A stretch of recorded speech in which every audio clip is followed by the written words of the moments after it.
3 years ago, I found an impossible creature dying in the snow beside a mountain road. What happened next changed everything I thought I knew about the beings that live in these forests.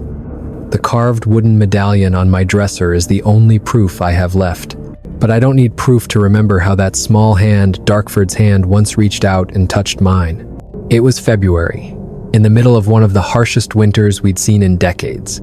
I was working the late shift at the lumber mill, and the supervisor finally let us go around midnight when the snow began to fall hard. The roads were already turning bad, but I figured I could make it home if I drove slow. The mountain road to my place runs about 15 miles steep, winding, and dangerous. Most folks avoid it even in good weather, but it cuts 20 minutes off the highway route. That night, I regretted taking the shortcut barely 5 miles in. The snow came down so thick, I could barely see past my headlights, and the truck slid in nearly every turn despite having good tires. I crept along at 10 miles an hour, gripping the wheel, trying to keep the yellow line in sight. The heater was blasting, but I was still trembling partly from the cold, mostly from nerves. Every few hundred yards, the tires would hit a patch of ice, and the back end would fishtail just enough to make my heart stop. I kept telling myself I was almost home, just a few more miles. That's when I saw it. Something dark lying beside the frozen creek that ran along the road. At first glance, I thought it was a deer that had been hit, or maybe a fallen log, but the shape wasn't right. It was too round, too solid to be either. My first instinct was to keep driving. I was cold, exhausted, and the last thing I wanted was to step out into a blizzard. But as I got closer, the dark shape seemed to move just barely. Maybe it was the wind, I thought, but something deep down told me it was alive. I pulled over and left the engine running. Snow was already crusting over the windshield. I grabbed my flashlight from the glove box and stepped into the storm. The cold slapped me in the face, the wind howled through the trees, and snow clung to my coat before I'd taken 3 steps. I trudged through ankle-deep snow toward the creek, my light flickering through the whiteout. About 10 feet from the shape, I froze. It wasn't a deer, it wasn't a log. It was a small, fur-covered creature pinned beneath a massive fallen branch, and it was breathing. I moved closer, my pulse hammering. The creature, a young Bigfoot, I realized later was about the size of an 8-year-old child, covered head to toe in thick, dark fur. Its face was almost human, but not quite the features too pronounced, the jaw too heavy. Its eyes were shut, chest rising and falling in shallow, rapid breaths. The branch across its leg was enormous, 2 feet thick and easily a few hundred pounds. The ground around it was frozen solid. It must have been trapped there for hours. Its lips had turned blue. When I knelt beside it, I could feel the cold radiating off its body even through the fur. My mind was spinning. It looked just like the creatures people claim to see in the mountains, the so-called Sasquatch. But those were campfire tales, right? Hoaxes, urban legends. And yet here it was, something undeniably alive, and definitely not human, not any animal I'd ever seen, and it was dying right in front of me. Snow piled on my shoulders as I stood there, paralyzed. Part of me wanted to get back in the truck and drive away. This was too strange, too unreal, but the thing was suffering, and I couldn't let it freeze to death. I turned back to the truck and grabbed the jack from the toolbox. The metal was so cold it burned through my gloves. I wedged it under the fallen branch, holding the flashlight in my teeth. It was a car jack, not meant for this, but it was all I had. Slowly, inch by inch, the heavy limb began to lift. The creature stirred, letting out a weak, human-like moan. Its leg was twisted at an awful angle, clearly broken. When I had the branch high enough, I slid my arms under its shoulders and gently pulled it free. It was shockingly light for its size, maybe 60 or 70 pounds. Its fur was unbelievably thick, unlike anything I'd ever seen. As I carried the young Bigfoot back to the truck, it opened its eyes and looked at me. Deep brown, almost black, filled with something that felt aware. It wasn't just an animal. I wrapped it in the emergency blanket from behind the seat and laid it gently in the truck bed. It passed out again, but its breathing grew a little stronger. I knew I had to get it somewhere warm, but a hospital was out of the question. Who would believe me, and what would they do to it? Then I remembered a friend who lived about 6 miles deeper into the mountains, a loner who minded his own business and didn't ask many questions. If anyone could help, it was him. The drive to his cabin took nearly an hour through the storm. He lived completely off-grid, no phone, no internet, just him and his dogs in a small cabin he'd built himself. When I arrived around 2 in the morning and honked the horn, he came out with a shotgun in hand. He thought I'd lost my mind when I told him what was in the truck. But when I led him outside with a lantern and showed him the small Bigfoot wrapped in the rescue blanket, his face changed completely.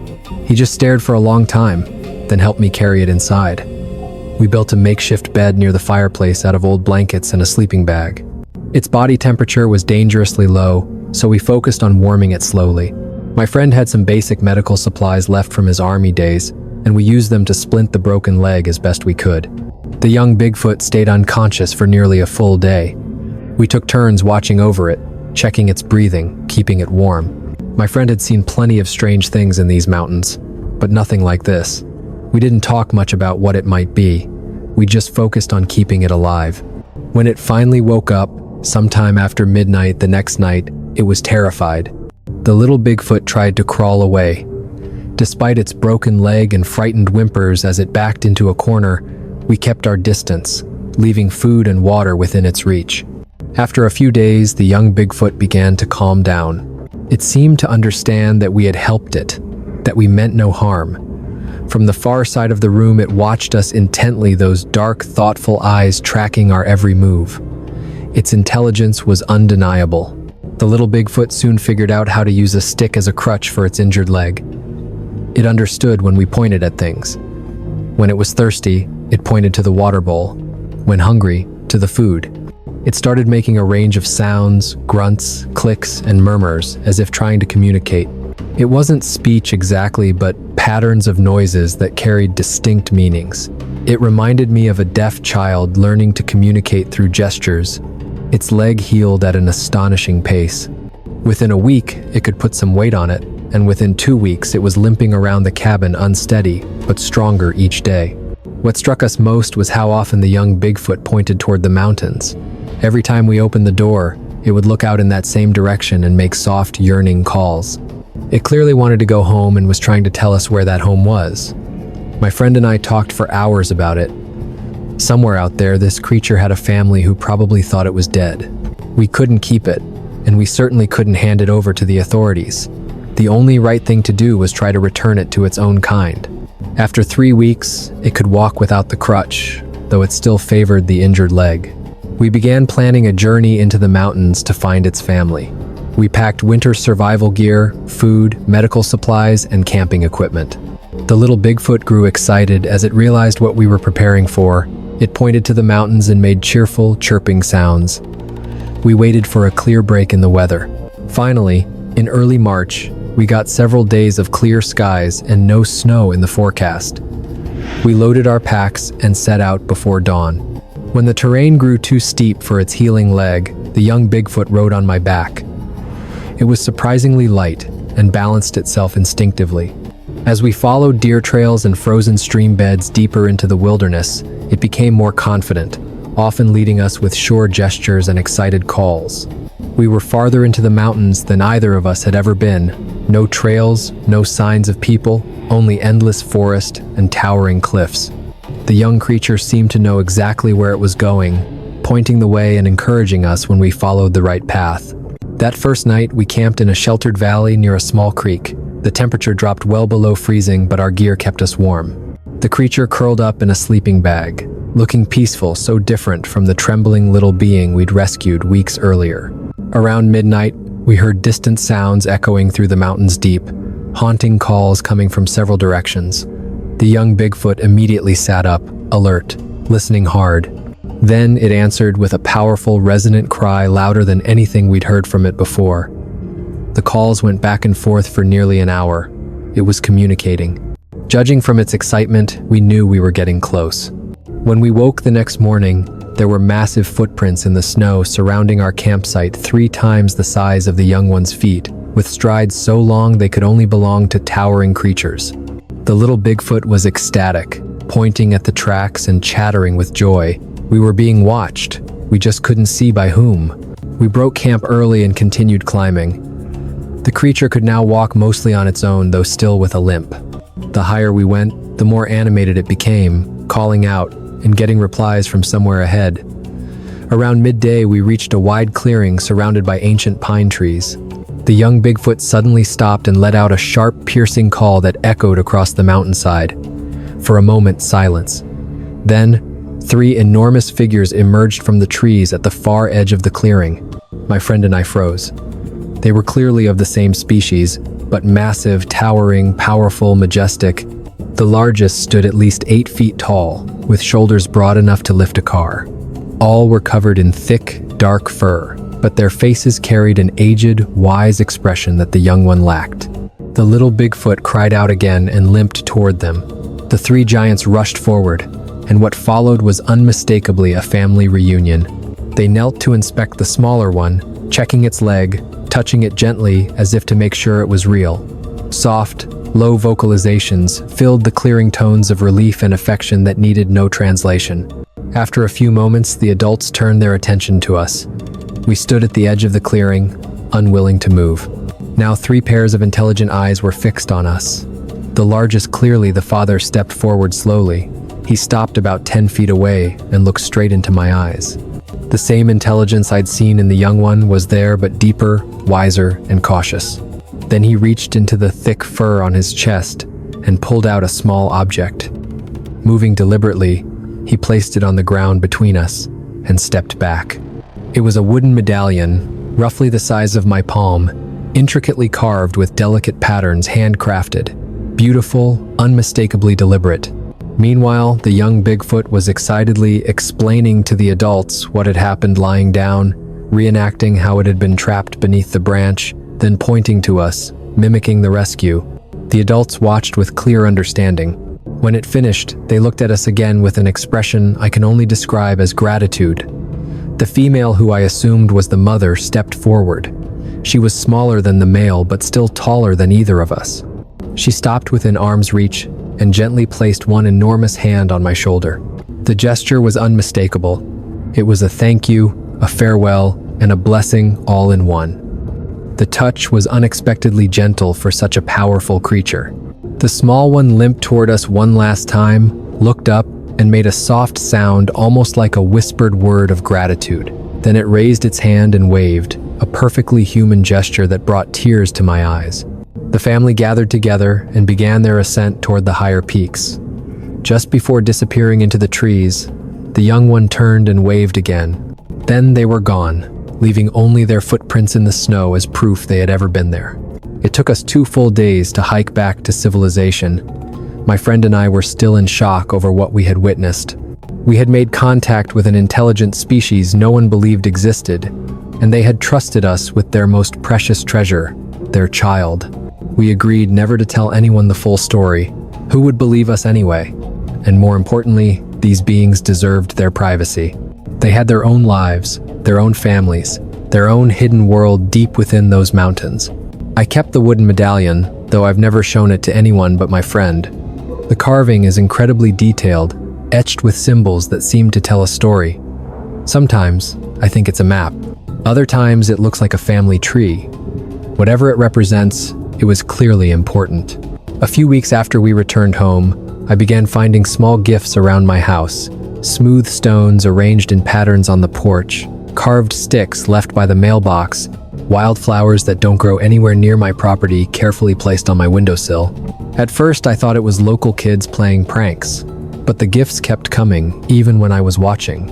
I'd go to bed with nothing outside and wake up to find an intricately carved wooden figurine sitting there.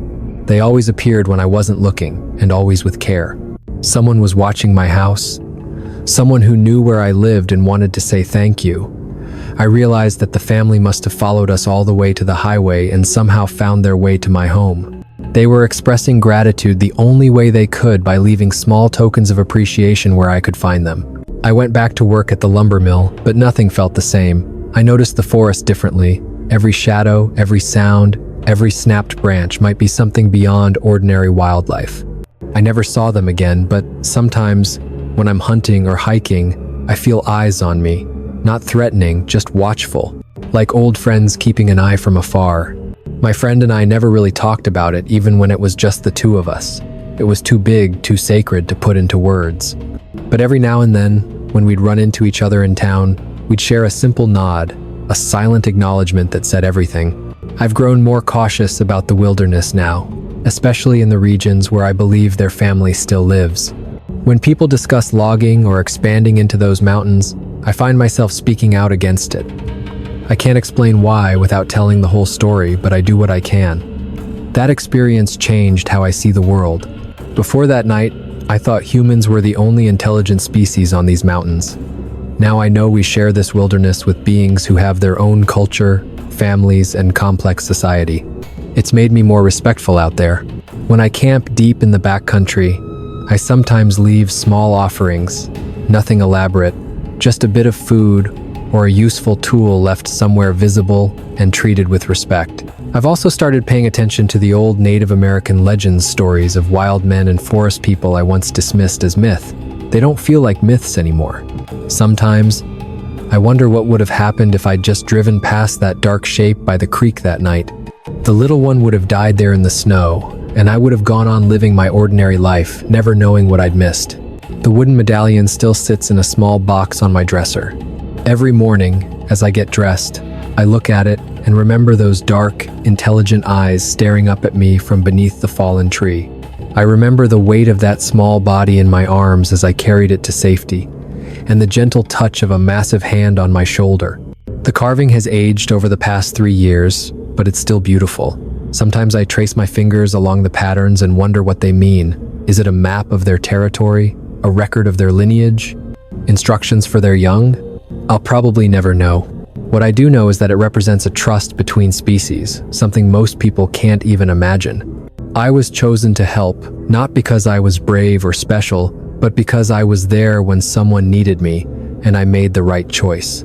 About 6 months after the rescue, something happened that showed me that bond ran deeper than I ever realized.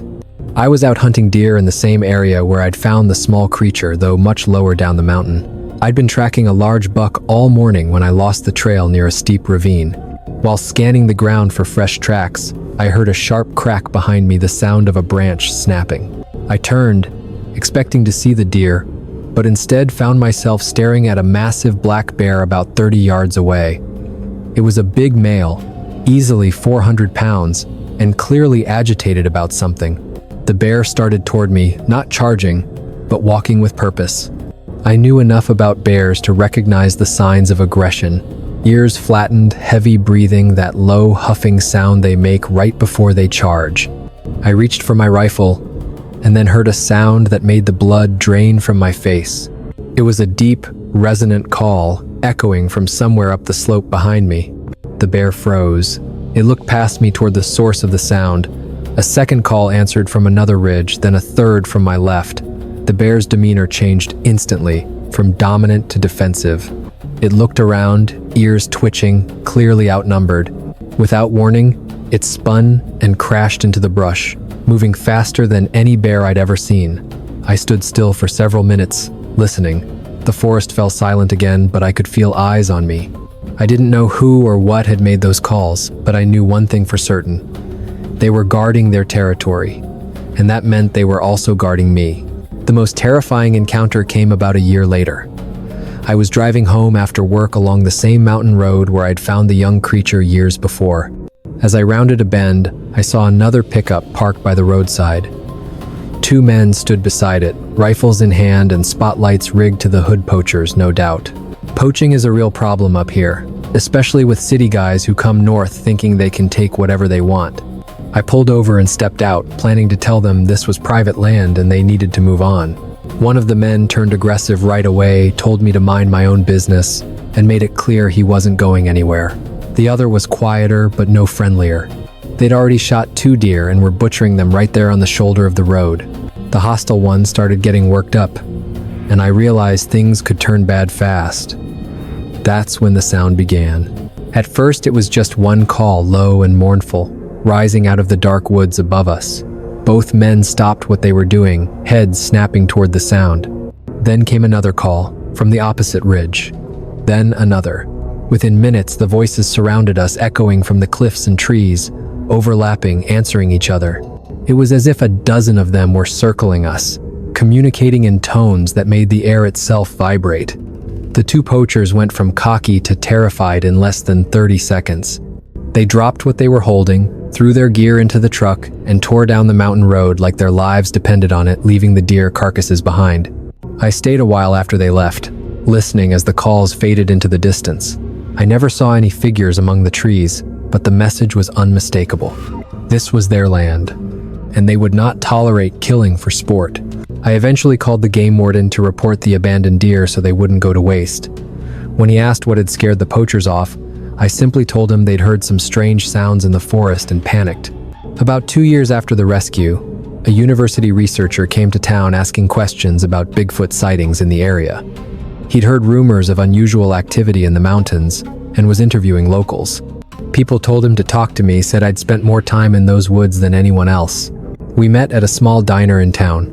I'll admit, I was curious to hear what he knew. The researcher was a serious academic: charts, graphs, migration theories, statistical models of large mammal movement across the Pacific Northwest. He was convinced that if these creatures existed, their behavior could be tracked, plotted, and predicted. I listened politely, but it was clear he didn't understand what he was dealing with. He thought of them as another undiscovered species, something to study, tag, and classify. When he finally asked if I'd ever seen anything unusual in the mountains, I hesitated. For a moment, I considered telling him the truth, but I knew what would come next. Expeditions, cameras, traps, and scientists trying to capture one for research. So instead, I told him I'd heard a few strange sounds over the years, but nothing certain. I suggested he check the ranger station logs for unusual reports. When he left, I felt relieved. The family deserved their privacy, their peace. They didn't need to become someone's field study or headline. After that, I started doing something I'd never done before. I began patrolling the mountain roads and hiking trails on weekends, especially during tourist season, when city adventurers like to wander deep into the backcountry. I told folks I was just staying active in retirement, getting exercise. But truthfully, I was serving as an early warning system. Whenever I met hikers or hunters heading toward areas I suspected the family still lived, I'd strike up friendly conversation. I'd tell them how easy it was to get lost out there, how fast the weather turned, and how there was no cell signal in most of the valleys. Usually, that was enough to convince them to stick to the main trails. A few stubborn ones wanted to push deeper, so I'd subtly steer them toward other routes. I became an unofficial guardian of their territory, even if they never knew it. Sometimes I'd leave small signs to discourage campers, nothing obvious. Just a few arranged branches or subtle markers that looked natural but made experienced hikers think twice. I learned a few tricks from my time with the young one, how they marked their own boundaries. In the third winter after the rescue, I discovered something that confirmed everything I'd suspected about how the family survived those brutal mountain winters. I was snowshoeing through a remote valley when I found what could only be described as a cache, a hidden food store tucked inside a natural cave, half concealed by fallen rocks and branches. Inside were supplies meant to last through the cold months: nuts, dried berries, smoked fish, even roots I couldn't identify. The setup was incredibly organized, different types of food stored in separate areas, elevated off the damp ground, safe from scavengers. The cave itself showed clear signs of regular use: flattened areas where large bodies had rested, and primitive tools carved from stone and wood. There were even sleeping spaces lined with pine boughs and animal fur. It was a home, or at least a refuge, crafted by beings who understood survival better than any of us. I never disturbed anything I found, but I started leaving my own winter supplies in certain caves and sheltered spots: canned food, dried fruit, warm blankets sealed in plastic. I never placed them where the family was sure to find them, only in places they might discover if they ever needed to. By spring, the supplies were always gone. I never knew if they'd taken them or if animals had found them first. But either way, it made me feel like I was doing my small part to help them survive. The most extraordinary discovery came in my 4th year roaming those mountains. I was hiking along a familiar trail when I heard something that stopped me: cold children's voices, laughing and playing. I followed the sound carefully until I saw them through the trees. 2 small figures, clearly young ones, playing in a meadow while the adults watched from the forest's edge. One of the little ones was limping slightly. I was too far to be certain, but there was something unmistakably familiar about that limp, Could it be the same small creature I had saved grown older now, with siblings of its own? The thought filled me with a deep, unexpected joy. I watched for only a few minutes before quietly backing away. Knowing they were thriving, that they had new children to raise and protect, made everything I'd done feel worthwhile. I began to share what I'd learned subtly, without ever revealing my secret. When local kids asked about survival skills, I taught them how to read the signs of large wildlife, how to move quietly through the forest, how to leave no trace, and above all, how to respect the creatures that call these mountains home. Before long, people began calling me the mountain guide, the man who knew the woods better than anyone. Hikers, campers, and hunters came to me for advice about trails, campsites, and animal behavior. I used those opportunities to steer them away from the most sensitive areas, always with reasonable explanations about weather or terrain. Over time, I became quietly skilled at protecting the family's territory without anyone ever realizing what I was really doing. Through the years, I've studied that carved medallion countless times, and I've begun to understand some of its meaning. The designs aren't random decoration. They form a kind of map showing mountain peaks, valleys, and watersheds that define their range. But I believe it's more than that. I think it's a record of their history in these mountains. Some symbols appear to represent generations, family lines, stretching back long before humans ever settled this region. Others mark important places, gathering grounds, winter shelters, sacred sites. The medallion has become more than a keepsake. It's a responsibility, a reminder that I carry knowledge which, in the wrong hands, could destroy an entire way of life. These days, I spend more time in the mountains than ever. Sometimes I go looking for traces of them. Sometimes I just go to feel closer to that world, to something greater than myself. I've become an advocate for wilderness preservation, though I can never explain the real reason why. Now I understand that intelligence takes many forms, and that we share this planet with beings we barely comprehend. That small creature I rescued on a freezing winter night taught me more about compassion and family than any human ever could. People sometimes ask why I'm different, why I'm so passionate about protecting the wild. I just tell them that spending time in nature changes a person. It's not a lie, it's just not the whole truth. Every now and then, gifts still appear on my property, though less often than before. Last month, I found a small carving on my porch. 2 figures, one smaller, one larger, standing side by side. It sits on my fireplace now, a quiet reminder of the night 2 worlds touched, if only for a moment. Sometimes, as I lie in bed and hear strange sounds drifting down from the mountains, I smile and think of that small, dark-eyed being who trusted me enough to let me save its life. Somewhere up there, a family is living in peace. Because one winter night, a man chose to stop his truck and help a stranger in need. And maybe that's all any of us can really do, help when we can, even when we don't fully understand what we're facing. Even now, I still drive that same mountain road home from work, and I still glance toward the creek that runs alongside it. Not because I expect to find another lost creature, but because I've learned that you never really know who might need help on a cold winter night. The medallion still rests on my dresser, and the memories remain as vivid as the night they were made.